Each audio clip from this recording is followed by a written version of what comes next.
Hey, thanks for clicking on my video. This is Rocky, and this review will be for episode 10 of Gotham. Gonna jump right into what I enjoyed about the episode. There were quite a few standout moments. I definitely enjoyed all the moments we had with Bruce and Selina in this episode. We get a lot of back and forth. It's very kind of like an innocent flirting between the characters, which I thought was pretty refreshing. I mean, it wasn't, hitting us over the head with a hammer kind of, pushing romance kind of, because they're just kids at this point, right? So we get moments in the mansion where, Bruce is trying to work on his balance. And, Selina helps him out with that.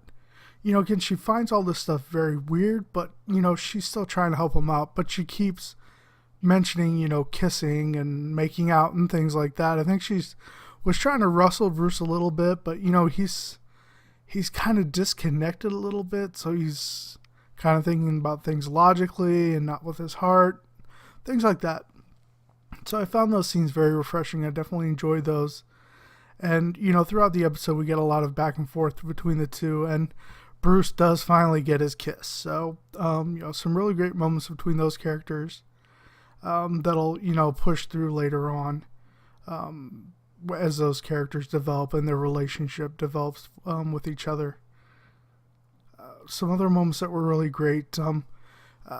We get to see, basically Selena's world, right? So she's living on the street. So we see kind of, the back streets of Gotham.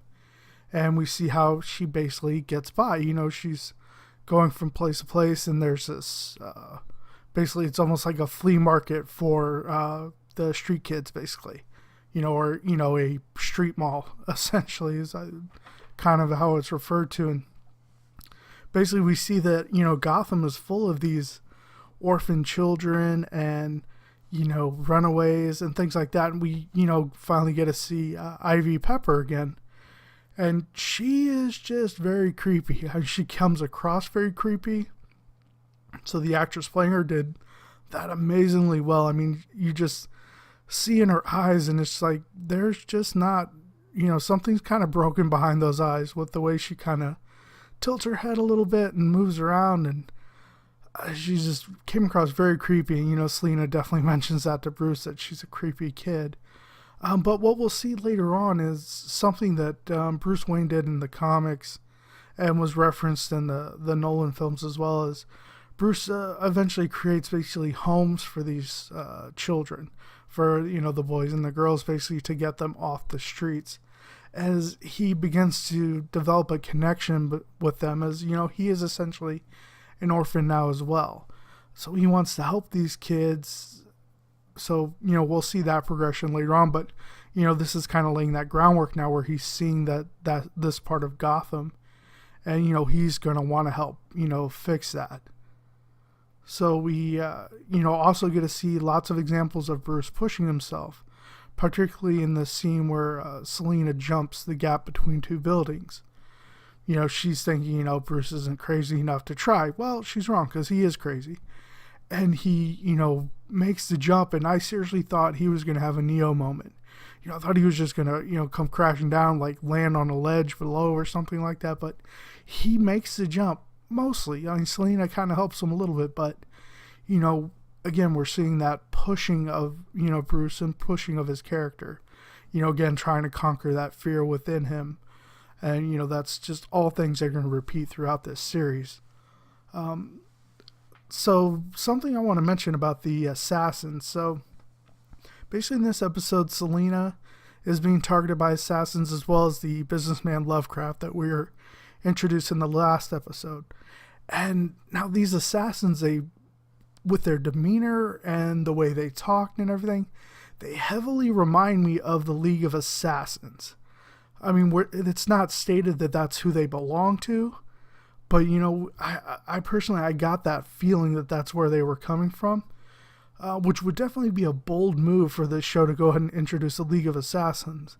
And it definitely means that whoever LoveCraft was talking to, talking about to Gordon as far as, the people behind everything and how powerful they are, these are people that are going to be way more powerful than Falcone, Maroni, anyone we've seen so far. if it involves a League of Assassins, I mean, these are people that are gonna have serious pull, serious power. More than likely, these are gonna be the board members of, the Wayne Foundation. They're kind of these shadow people that we haven't, heard too much about yet or seen too much about. But I definitely enjoyed that. Again, it was just, maybe my take on it may not come to fruition, but I definitely got that sense that they were members of the League of Assassins. Kind of the standout of the episode for me was the Alfred scenes. Alfred can kick some serious butt. I mean, it is crazy. I mean, these three assassins come into the mansion and he's able to hold them off. Not all three at once, but he's able to hold his own against these people in hand-to-hand combat as well as marksmanship. So I was highly impressed with those scenes, and maybe we'll get some flashbacks with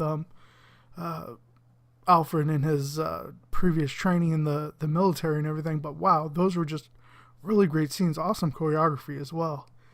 And I definitely enjoyed the way that Alfred handled Gordon Bullock when they were kind of bickering in the mansion. And everything, he kind of just shouts at them and gets them on point, gets them on mission, basically. And this carries over to the meeting he has when he goes with Bullock to see Fish. And how Butch is kind of, standing between them. And, Alfred just goes right up to him and just puts him on his butt. And puts a knife to his throat. It's just, this is a side we haven't seen too much of Alfred. Definitely, in the past movies and things like that, we never saw this part of him.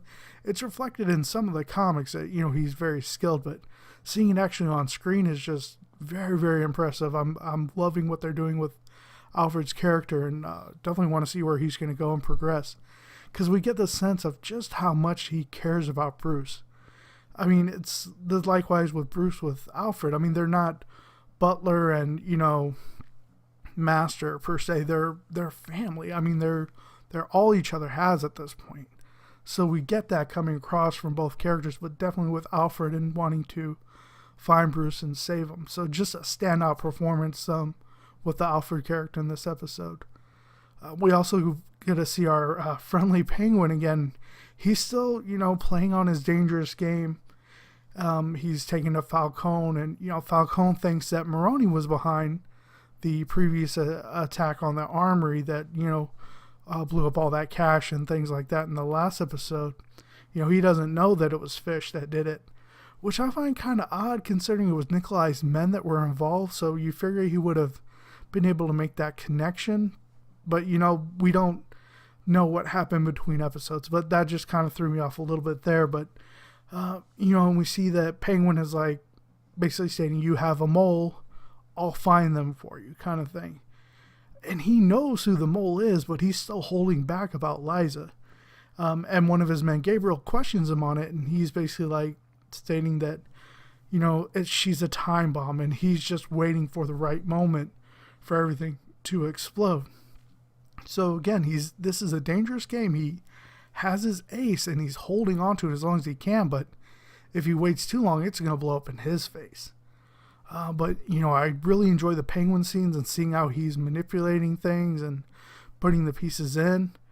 Makes me wonder if he's going to try and make out Butch to basically be kind of the mole or something like that. Because we just saw a lot of Butch in this episode where he doesn't necessarily feel comfortable with the situation that's going on with, with what he had to do in the last episode and what's going on in this episode with, Falcone basically raising the tariff or, basically taxes that his, various bosses have to collect for him to make up for what happened in the armory, right?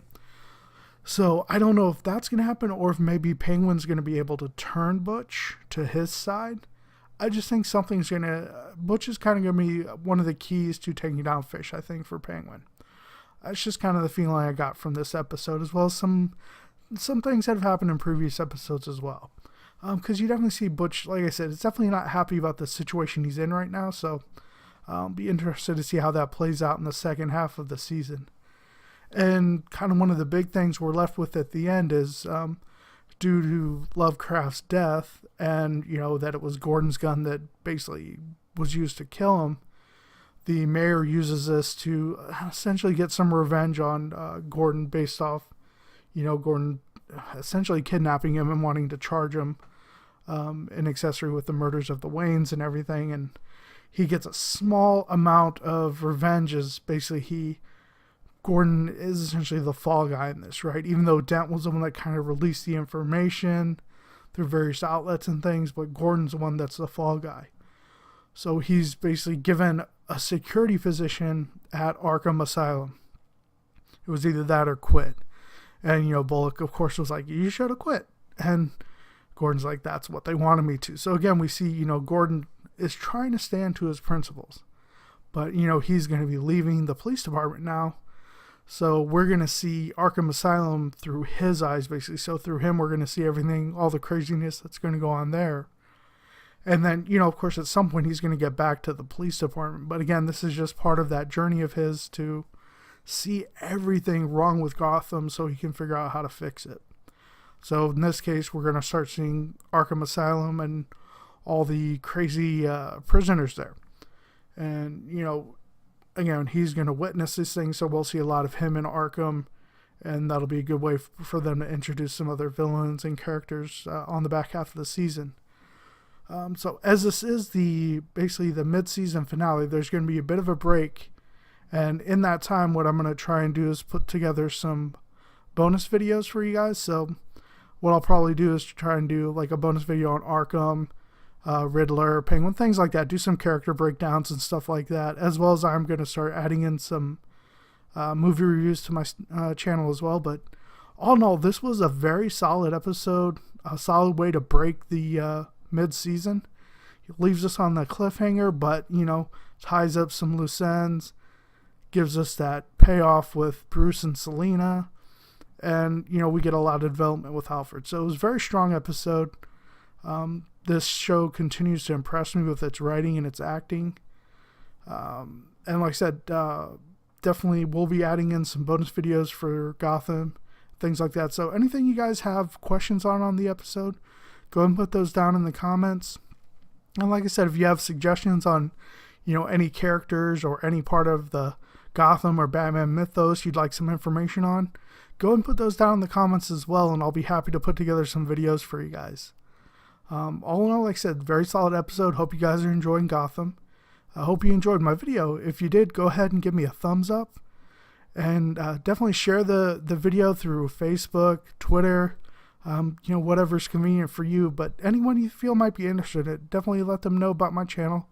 I would really appreciate it. And if you haven't already, please subscribe to my channel, as I will be picking up with the Gotham series once it picks back up, and continuing to do my weekly reviews on the other DC and Marvel shows going on right now, and any shows that'll come up in the future.